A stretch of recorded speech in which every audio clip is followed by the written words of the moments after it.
अगली खबर शिमला से, जहां महिला आरक्षण बिल को लेकर राजनीतिक बयानबाजी तेज हो गई है। जी आपको बता दें, बीजेपी ने कांग्रेस पर दोहरे रवैये का आरोप लगाया है और कहा गया है कि कांग्रेस ने हमेशा महिला सशक्तिकरण का विरोध किया है, जहां 33% आरक्षण को भी ऐतिहासिक कदम बताया है। इस मुद्दे पर सियासती माहौल और गर्मा गया है। देखिए शिमला से हमारे संवाददाता की खास रिपोर्ट। आज की इस महिला जन आक्रोश पदयात्रा में यहाँ पर हमारे बीच में मेरे साथ प्रदेश की सचिव कुसुम सदरेट जी हैं और मेरे साथ हैं हमारी मीडिया की सह प्रभारी रमा ठाकुर जी। आज इस चौड़ा मैदान में जो हमारे शिमला का केंद्र है, यहाँ पर एक महिला वंदन अधिनियम को लेकर के महिलाओं द्वारा जन आक्रोश की पदयात्रा इस तरह से एक कार्यक्रम रखा गया है। और हम सभी जानते हैं कि हमारे प्रधानमंत्री आदरणीय श्री नरेंद्र मोदी जी, उन्होंने एक विशेष सत्र 3 दिन का महिला वंदन अधिनियम को लेकर के बुलाया था और इसमें हमने पंचायत से लेकर के संसद तक जो 33% आरक्षण महिलाओं को देने के लिए 2023 में हमने बिल पारित करवाया था, उसमें भी एक कदम आगे जाकर के 2029 तक हमारी मातृशक्ति को ये 33% आरक्षण का लाभ मिल जाए, उसको लेकर के ये विशेष सत्र बुलाया गया था। लेकिन बहुत ही दुर्भाग्यपूर्ण है कि हमारे विपक्षी दल और विपक्षी दलों में जिसका नेतृत्व कांग्रेस पार्टी करती है, और उस कांग्रेस पार्टी में भी मैं बात करूं तो उनकी नेत्री प्रियंका गांधी वाड्रा कहती हैं कि लड़की हूं, लड़ सकती हूं। लेकिन आज आप सबके माध्यम से मैं उनसे पूछना चाहती हूं कि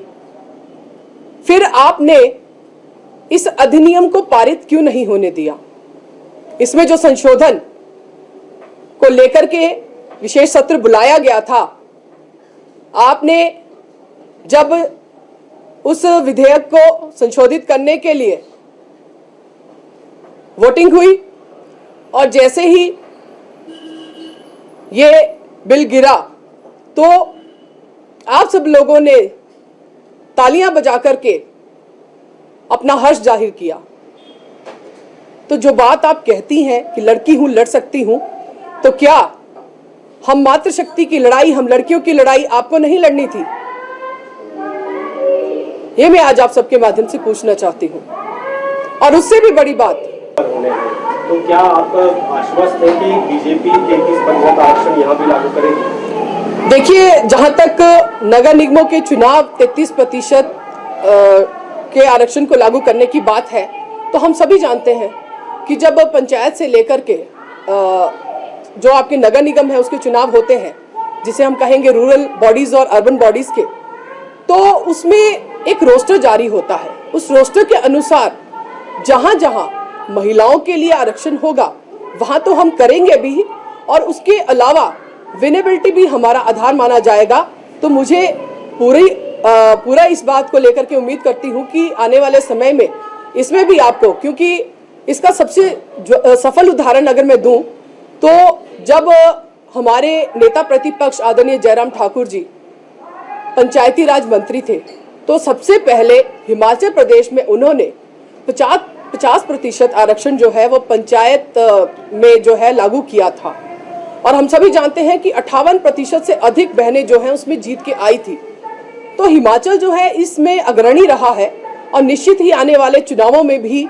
हमारी मातृशक्ति जो है वो अधिक मात्रा में आगे आएगी। और पंचायतों में हम कांग्रेस को ये बता देंगे, चाहे पंचायतें हैं चाहे अर्बन बॉडीज हैं, कि किस तरह से भारतीय जनता पार्टी उसको आउटकम करती है। पायल जी, जो कांग्रेस कह रही है कि डिलिमिटेशन की क्या जरूरत है, जो सीटें अभी हैं उस पे ही आप आरक्षण दे दीजिए 33%, उसमें क्या दिक्कत हो रही है?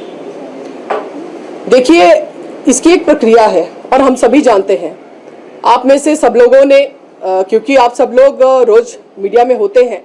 तो आपने भी इस बात को ध्यान से पढ़ा होगा कि ये जो इस बिल को लेकर के संशोधन की बात कही गई थी, तो जब हमने सीटें बढ़ाने की बात की, मेरा प्रश्न कांग्रेस से ही है कि जब हमने कहा, जब हम ये बिल पारित कर रहे थे तब आपने इसका समर्थन किया, लेकिन आज जब हमने कहा कि हम सीटें बढ़ाएंगे तो आप इसका विरोध कर रहे हैं, क्योंकि आपके अपने परिवार में 100% आरक्षण इस बात का है। और मुझे लगता है कि कहीं ना कहीं आप इस बात से डर रहे हैं कि कांग्रेस में भी कहीं हमारी अच्छी नेत्रियां जो हैं वो आगे ना आ जाएं और आप सब लोगों को कांग्रेस में जो आपकी एक लेगेसी की परंपरा चल रही है उससे बाहर ना होना पड़े। लोग रोज मीडिया में होते हैं, तो आपने भी इस बात को ध्यान से पढ़ा होगा कि ये जो इस बिल को लेकर के संशोधन की बात कही गई थी, तो जब हमने सीटें बढ़ाने की बात की, मेरा प्रश्न कांग्रेस से ही है कि जब हमने कहा, जब हम ये बिल पारित कर रहे थे तब आपने इसका समर्थन किया, लेकिन आज जब हमने कहा कि हम सीटें बढ़ाएंगे तो आप इसका विरोध कर रहे हैं, क्योंकि आपके अपने परिवार में 100% आरक्षण इस बात का है। और मुझे लगता है कि कहीं ना कहीं आप इस बात से डर रहे हैं कि कांग्रेस में भी कहीं हमारी अच्छी नेत्रियां जो हैं वो आगे ना आ जाएं और आप सब लोगों को कांग्रेस में जो आपकी एक लेगेसी की परंपरा चल रही है उससे बाहर ना होना पड़े।